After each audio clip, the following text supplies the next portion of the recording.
right, here we go. Thanks again, Wings of Severance, for that opening, man. You guys rock. All right, man. This is Chicago Archery's To The Point. And I'm Bob, and this is Rick. We're going to be doing another podcast today. This is a work in progress, so you're going to see things start to hopefully look better, sound better, and get better here. Let me start it out with, I'm going to give you the email again. It's CATOTHEPOINT@gmail.com. That's CA to the point @gmail.com. Okay. So this is Chicago Archery's To The Point. We're going to talk a little bit about picking a new bow. Awesome. Well, I came recently to pick a new bow. Mm-hmm. So obviously this is a fresh subject in my mind. Tell us, what are the things that you tell a prospective customer or anybody that's looking to look into a new bow? All right. Well, that's the $1 million question this week is everybody's buying new bows.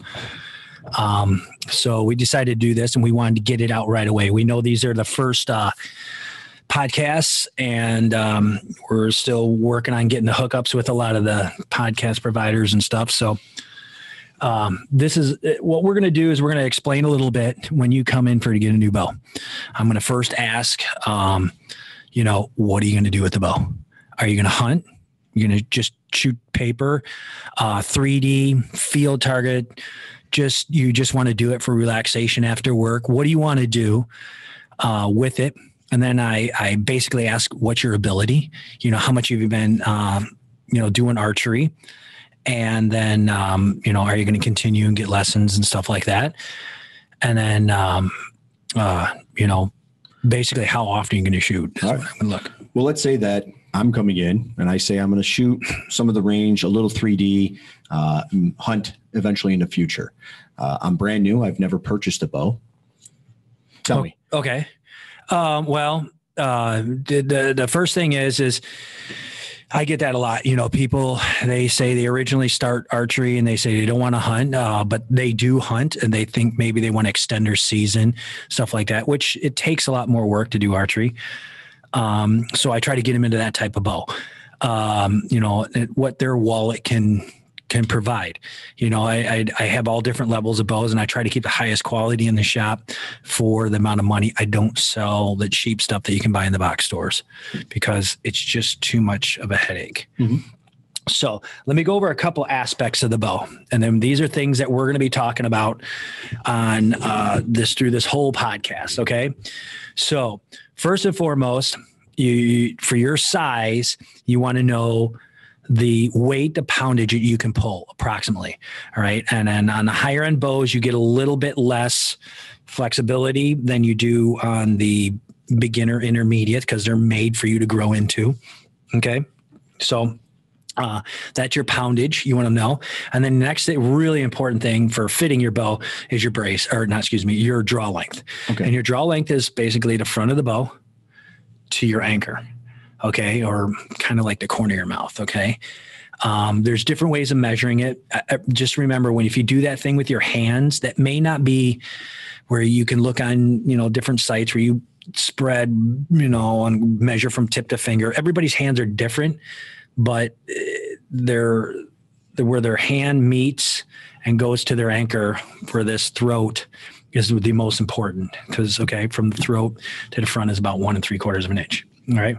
I'm going to throw a couple technical things out there. Don't try to remember that stuff. It's not stuff you need to know. That's my job as the dealer. That's where I take it. So I measure you a certain way and then I put you into your draw length. Okay. So that's from the front of the bow all the way back to the anchor. Okay. And that's what this bow will be set at. All right. The other thing is your axle to axle. That's from here, from cam to cam, the center of the axle to cam, the center of the axle to cam. And then another more important is the brace height, which is highly overlooked. Brace heights can change for speed. They call it forgiveness. And I'll explain a little bit that here in a minute. Okay. So those are the main functions. What you're going to do with it, the bow we're going to pick out, colors we're going to pick out, and kind of the accessories we're going to pick out. Okay. So And we'll just barely touch on the accessories because those are a whole new animal, but we will touch on them just shortly. All right. Okay. So that's the most important. Okay. All right. So what's our next step? Okay. Next step is I kind of got to know what you want to do with your bow. So, and then we're going to kind of figure out what kind of arrows you're going to shoot with the bow, because the bow and arrows are going to kind of go together. So most likely nowadays, carbon aluminum arrows are what we're going to be going with. And I'll size those arrows to your bow. That's a whole nother thing. So I just wanted to touch it. So I'm going to stay away from it. We're going to get you into your bow first.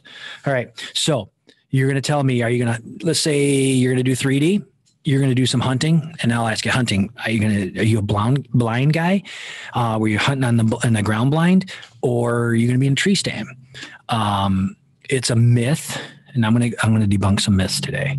It's a myth that you have to have a short bow in a tree stand, because the limbs are above you. The deer's below you. When you're holding your bow like this, fine. Yes, the limb above you bothers you, but when you go down the point towards the deer, you've got all this other room. So if your head's not hitting it, your bow's probably not going to hit it, because you're going to be bending down at the waist. So your bow's never really going to be that tall. There are certain situations, and that's what the comment sections were for. You can let everybody know how damn smart you are. It's dinging already. Yeah, it's going crazy, that ticker counter, man. Everybody's got opinions, man. So these are just some of the things that a dealer looks at getting you into, so you're comfortable and you're happy. And that's the important thing, that you're happy with your purchase and that you've got everything. And I will try to put a couple different bows in those specs in your hands. All right. The next thing is I want you comfortable with your bow. What was the first thing I did when I did bow? Handed me the bow. You measured my draw length, and I believe I shot a few. Yeah, right. Exactly. So I handed you a couple different bows, and I'm like, hey man, put this in your hand. How's it feel? Put this in your hand. How's it feel? If you first touch the bow and you're not comfortable with it, put it on the rack. Mm-hmm. I carry 4 major brands, and then there's subsidiary brands, and it doesn't matter which one you pick for me. They all got the same warranties. They all got quality control. They all have great warranties. They all stand behind them. I got to stand behind them. So they're all good, but they're all different. They all have different cam pulls and stuff like that. And they had grips big. So you want to make sure it's comfortable in your hand, right? So once we get to that part, then we go on to the range. All right. And then this is the fun part. You got a couple different bows. How do you pick between them, man? These are all great. They're all priced about the same, right? Mm-hmm. You're kind of feeling them. So I give you about 3 to 4 arrows each bow, because you don't want to overdo it with one bow. You don't want to say, oh, I did this, and then you got to go back and shoot 15 arrows now. Okay. This is what I do. I want you to pull back slowly, and I want you to notice where it cams over, how smooth it is. Do you like the way that feels? Some people like it to come hard and then boom, cam over. Very aggressive. Some people like it to be smooth and slowly let down. Sounds like everybody would like that, but not everybody's for that. Mm-hmm. Some like it to just, the mixture of the two. So you got to kind of feel that. Then I tell you to, kind of feel it. How's it feel in the pocket or the well? You're sitting there and you're holding it. And I'm like, okay, kind of let off a little, relax. Like you're waiting on the wind for a target, or you're waiting on a deer to come around the corner or something, just behind a tree, mm-hmm. or you're, something like that, Right. So you're waiting on something. So you want to be able to relax just a little bit. Is it a little jumpy? Does it want to cam on you right away? That's another big part. All right. And remember, we did that. Then I'll say, okay, now I want you to let down, see what it takes to let it down, so how long you can hold this thing and how much effort it's going to take. Then I want you to shoot a couple. And I want you to feel the pull, the wall in the back, when it hits, mm-hmm. right? Is it a little spongy, or is it some guys like it a little spongy. They can kind of flex their muscles into it and kind of pop it out. Some guys like it solid like a rock. And I have all the mixtures in between those with all those different bows that I have. Okay. A bow's for everybody. We have a different bow for everybody. All right. Then the other is letting it loose. What's it feel in your hand after the shot? How does it jump, or does it jump? or is it dead? Or, and that's going to be a lot on the way you hold the bow too. Mm-hmm. And some of the accessories you put on it. I try to have everybody shoot a bow bald, no extra accessories. Okay. Now I know some companies out there be like, oh man, it shoots great with this on it. I'm like, are you giving it to them at the bow? And they're like, no. And I'm like, they ain't gonna shoot it with it on there, man, because Absolutely. I'm not conning anybody. They're my customers. Just because you're 2,000 miles away, man.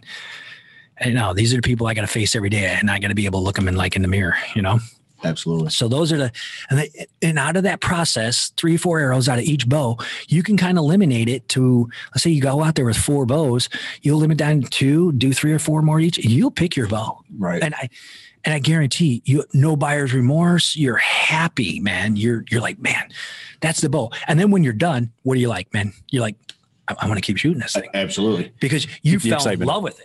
Absolutely. It's the magic. And for all you dealers out there that may actually stumble across this, it's awesome when they fall in love with the bow like that. It's to me, I love it. Every day when a guy or a gal gets a new bow, I'm just like ecstatic because they're so happy. And we go through this process every time. There's a couple other things that we do and our personalities jump into it. But man, it is super, super fun. Okay. So now let's talk a little bit about the geometry, right? Okay. You were one of the few people that said, why would you pick this bow for me? Mm-hmm. And I'm like, well, you're a newer shooter, right? So I want the bow to do a little bit more of the work. Okay. I want you to concentrate on getting better as an archer, mm-hmm. not worrying about fixing something on you all the time to the bow. So you want something that's going to be a little bit more forgiving. Okay. Now that's where that brace height comes in. Right. That's just right here. Okay. Your brace height. This is where the string stops. The string stops here and the throat of the handle. That's your brace height. Okay. With that, all right, is where they call the forgiveness. All right. We're gonna have tech support look at something on the screen real quick. Keep talking about. Okay. we got a live studio audience here. Yep. So that's our brace height.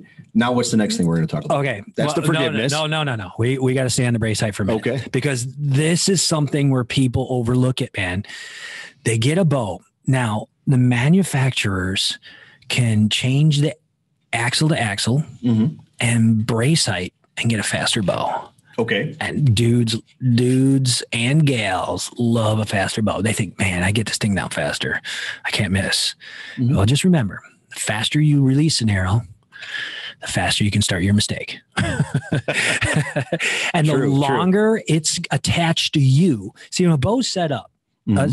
Dealers do the best they can to set these things up to shoot. And like I always say, man, this thing's ready to shoot a bullseye. You just got to let it. Right. Well, human nature is, man, I'm going to hang on to this thing and I'm just going to grip it and I'm going to really rip it. Okay. And what happens is your human interaction with that might trigger some extra, pressure and torques and stuff like that, where the longer that arrow is connected, that draw cycle, it's going to affect that arrow. So the faster you can get it off and let it out of your grubby paws, mm-hmm. the better it's going to be. All right. So think about it.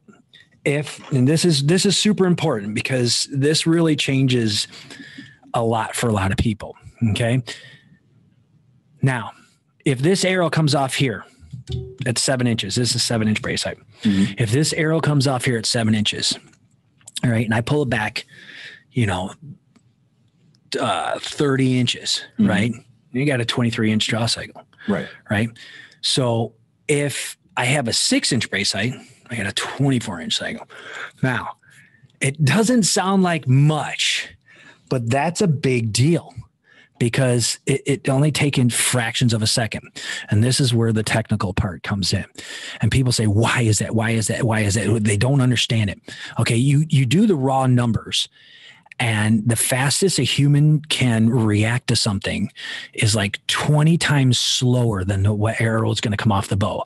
So as far as numbers are concerned, and I got all the math, as far as the numbers are concerned, that you shouldn't be affecting it. The thing is what you're not putting into, and what is in every human being, is your unconscious and reactions. Okay. So like grabbing the bow, you can't stop grabbing the bow. A lot of times when you start grabbing the bow is as fast as you're squeezing the trigger or releasing the arrow. Okay. So when you're doing one, you're doing the other. So it's like this. So, and right. So there are super milliseconds in between there now, or exactly happening at the same time. If you can get that arrow off that millisecond, which it's probably right around for a 28-inch draw at a 280, it's 0.20 or 0.000298 inch per second is the difference. I mean, it sounds like it does nothing, but anybody will tell you that 6-inch and 7-inch brace height is a factor. Now, what does that have to do with somebody? So here's what a dealer does. Okay. A good dealer. And I consider myself a good dealer because I put a lot of effort into it. All right. If you are 27.5-inch draw length or less, a 6 to 6.5-inch brace height is forgiving for you. You can play with that. Anything over that is more forgiving. So that's your standard right there. Okay. Considering a brace height of 6 and lower is considered short. Too short, that's up to you, man. But 7 and over, long. Too long, it's up to you. I run a 9-inch brace height on my recurve. Okay. It's what your unconscious reactions and, you're working with. Okay.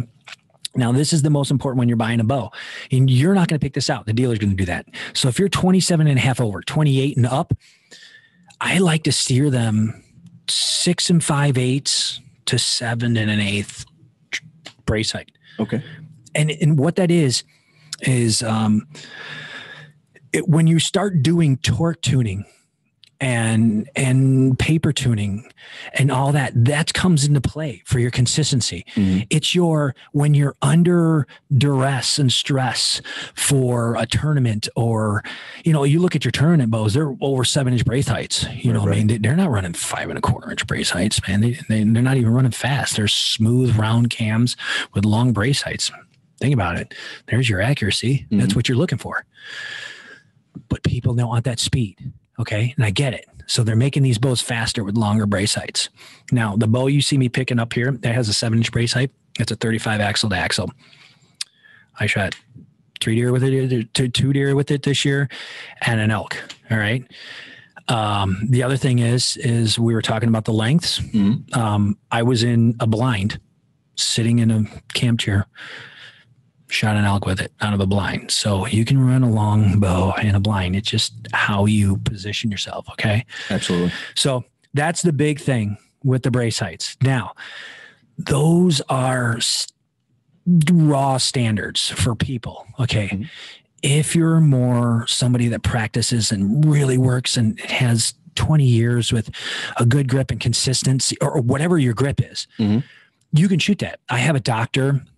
You've seen him on the board, man. Absolutely. The guy's killed 5,000 pounds of meat this year. I mean, we're talking bison, elk, railed stag. He shot the head off a turkey, 2 deer. He just shot the biggest coos deer I've ever saw in my life in Mexico last week. Mule deer. And he runs a 6-inch brace height. His grip is horrible, but he's a surgeon, man. And he's still, and he does the same thing every time. So he can adjust to that really well. So it's a standard that we start with, but you got to kind of know yourself a little bit. And if you're newer, I'm going to steer you to the longer brace height, man. So you enjoy it. You have fun. You'll get more out of your money, man. You're not going to be unhappy with your purchase, and you're going to love it. Another thing I want to address with these geometries, which is big. And I'm going on this tangent, but this is what you get when you come in. You want to have all the knowledge I'm trying to create. So when you go there, you're like, oh man, I got all these answers. Absolutely. I'm going in. This is what I want. But listen to your dealer from the bows that he has. All right. Not everybody that's going to be watching this is in my backyard. Right, all right. As we already know, the first podcast, it wasn't even on 5 days and, it started taking off. So it seems to be a good thing. So you got to listen to the people around you because they know your atmosphere and what you're hunting with. If you're hunting coos deer in the desert, man, you're going to want a lighter bow. You're not going to want all the weight that I run with, I'm a bigger guy. I like a heavier bow. I shoot longer ranges, not hunt long ranges, but I use this bow for 3D and everything else. So I had it set up a little bit heavier. So I deal with it during hunting season. But if you have an older bow and you're coming in today, guy, he's had an old Matthews LX, older bow, single cam, I believe. He has it was a 7-inch brace height. It was a 36-inch axle to axle. Oh, wow. And he's looking at a bow today that was 28 inches axle to axle with a 6-inch brace height. And I'm like, hey, man. Worlds of difference. Yeah. I said, this is going to be a change, man. It's going to feel 3 times better. It's going to be, so much faster. But it's not going to be your grip and rip bow that you're used to, man. It's not going to be as forgiving and stuff. You want to look into this. So we made some talking and stuff like that. And and I watched him shoot and he's got a steady, he could shoot a 6-inch brace height all day long. But we did by talking, get him into the longer one, the bow that he was looking at. And for reasons being, he's just more comfortable with that bow, the way he moves it, holds it, and works with it. So we did it. And I had him try 2 or other, manufacturers too. And he was really, we spent 30 minutes with him, and it didn't take long and he was happy and he picked out all of his stuff and he's actually getting custom vanes on his arrows and stuff like that. He's like, I never really matched anything before, but he goes, my wife would be proud. There you go. Nice. So that's get him excited. Yeah. It's a big deal. What are we working on here? Okay. We're doing good. We're doing good. As you guys know that Rick's helping me out a lot. I don't really like to sit here alone. So I drug him in. Today's the super game, whatever it is. Can't say what it is. Can't say what it is, man. They're going to ching hit us. Exactly. But we're trying to get everybody educated from the dealer's point of view. So you guys know when you're coming in, it's a good experience between the two of us, man. You get it. We're going to be doing more of these. Lots more fun. So Bob, now that I got a bow. Oh yeah. Now that I have the bow, I picked out the bow. Keep me focused, Rick. Right? We go through a few bows. I'm down to one. What else do I need? Oh yeah. Okay. So the basics of a bow, what you're going to need to get gripping and ripping and going down and having fun. You're going to first of all, we're going to match some arrows to your bow. We're going to give you some different arrows. We're going to get some arrows to your bow because it's a poundage and draw length. So we get the right spine, bend of the bow. And we'll explain all that later on another podcast. We'll get those arrows and we'll pick them out and we'll talk to you about the different types and, what sizes and stuff, what they do and what makes a better arrow and stuff like that. Big thing, you're going to have to get a rest. Nowadays, drop away rest, limb driven. What's a rest? Rest. Okay. Let's bring out the bow again. And once again, as we're bringing up this bow, we will follow up with all of the technical terms down in the comments. So all of these terms will be spelt out. I got homework. Shit. All right. So here's your rest. Your rest is what holds your arrow on your bow. All right. It's right here in the center here. You're going to need a rest. You're going to need a sight. Your sight's where you aim with. Okay. Now we're just talking compound bows right now. Everybody knows that I do a lot of recurve. That's a whole nother animal. It's not different as much as people say, but picking one out and doing them, you start at certain levels and you work your way into them. And we will follow up with another podcast with the technical getting into sights, getting into rest, everything. We're going to talk all about the different rests and stuff like that. Okay, so we're going to get with the rest, and we have different types of rests. I'm a firm believer of the limb driver or the drop away rest, and then that comes into with your ability and the way you shoot is what I will recommend. I will sell you what you want. Mm-hmm. I will sell you if you watch another podcast or something that somebody tells you to do. But just remember, people, that's marketing. That's not educating. If they're telling you to do something, they're marketing it. All right. I'm here to help you. Come in and see me. If you don't get the podcast before time, come and ask me before you make a purchase, before you get your headset, and why. Okay. I don't care what color it is. It may not be the right form for you. Okay. So here's your rest. It holds your arrow. It allows it to go straight through the bow.